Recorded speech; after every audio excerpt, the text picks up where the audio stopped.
rezekinya. Amin. Dan tidak saya lupakan kepada teman-teman kuliahan dari semester 3 atau semester 1 yang tidak saya lupakan, semoga dikembangkan dalam mencari ilmunya, baik ilmu dunia ataupun ilmu agamanya. Amin ya. Di sini saya akan presentasikan makalah yang berjudul pelaksanaan anggaran pendidikan, yang mana matkulnya yaitu pembiayaan pendidikan yang dipengampu oleh Bapak Ketua. Lanjut pembahasan yang saya akan bahas pada hari ini ada 3. Yang pertama, apa itu pengertian pelaksanaan pendidikan? Yang kedua, apa konstitusi anggaran pendidikan? Yang ketiga, prinsip manajemen keuangan pendidikan. Nah, yang pertama, apa itu pengertian pelaksanaan pendidikan? Langsung kita bahas. Pelaksanaan anggaran adalah tahap di mana sumber daya digunakan untuk melaksanakan kebijakan anggaran suatu hal yang mungkin terjadi di mana anggaran disusun dengan baik ternyata tidak dilaksanakan dengan tepat, tapi tidak mungkin anggaran yang tidak disusun dengan baik dapat diterapkan secara tepat. Jadi pelaksanaan anggaran ini adalah tahap di mana sumber daya digunakan untuk melaksanakan kebijakan anggaran. Nah, jadi sumber-sumbernya yaitu seperti pendidikan, madrasah, sekolah, dan lain-lain, yang mana dilaksanakan dengan tepat dan juga diterapkan secara tepat. Itu pelaksanaan anggaran. Anggaran pendidikan adalah alokasi banyaknya uang yang dilakukan untuk pendidikan, yang mana uang tersebut baik dari pemerintah ataupun dari lembaga sekolah. Anggaran pendidikan melalui transfer ke daerah dari pemerintah kepada kota Bogor atau dari pemerintah ke Kabupaten Bogor dan semacamnya. Dan alokasi pendidikan melalui pengeluaran pembiayaan termasuk gaji pendidik. Nah, jadi anggaran pendidikan juga termasuk pada gaji pendidik, gaji guru, gaji bapak dosen. Nah, itu juga termasuk anggaran pendidikan dalam segi pendidikan. Lanjut yang kedua, sumber-sumber pembiayaan pendidikan. Apa aja sumber-sumber pembiayaan pendidikan? Oke.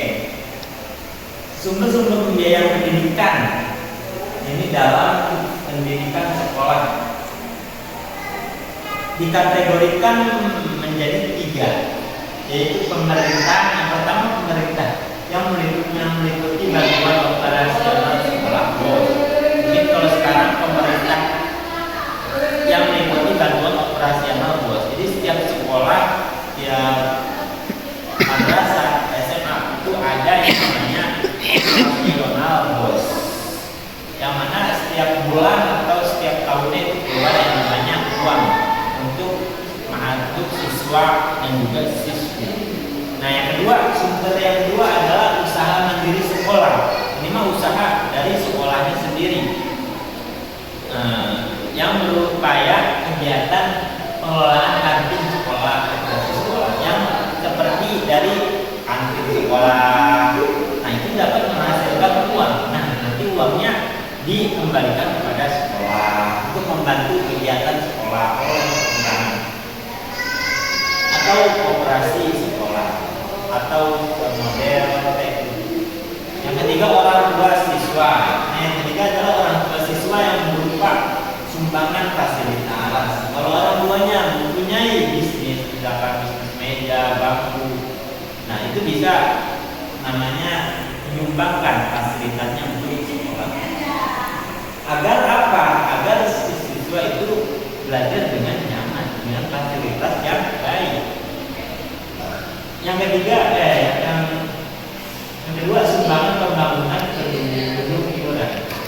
Yang kedua, sumbangan pembangunan. Jadi sekolah juga apabila melakukan pembangunan itu pasti meminta kepada wali murid atau orang tua siswa Agar apa? Agar cepat pembangunannya, agar cepat jadi, agar siswa cepat sekolah, tidak berlama-lama. Yang ketiga, prinsip manajemen keuangan. Keuangan juga mempunyai prinsip manajemen. Apa aja?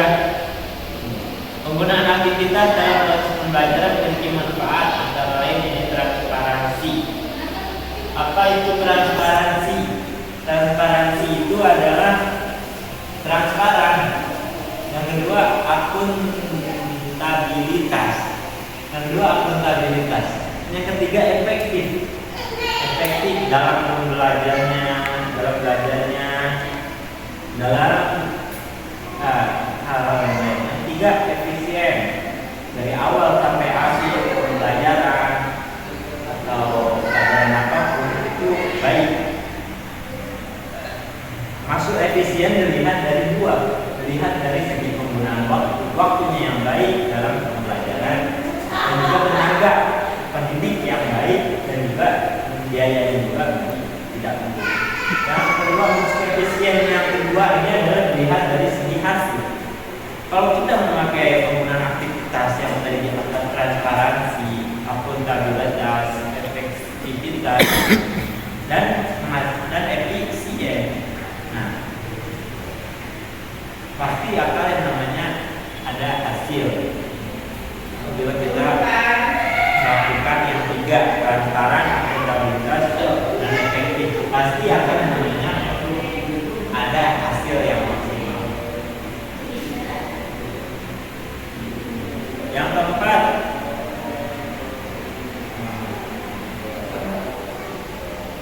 mungkin sekian dari saya.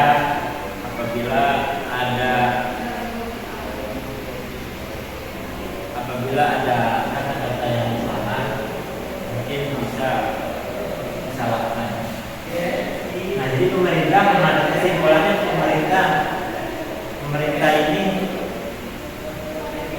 mungkin dari saya sekian. Mungkin pembiayaan pendidikan ini adalah dari anggaran, ini adalah pusatnya ini dari pemerintah. Nah, uang pemerintah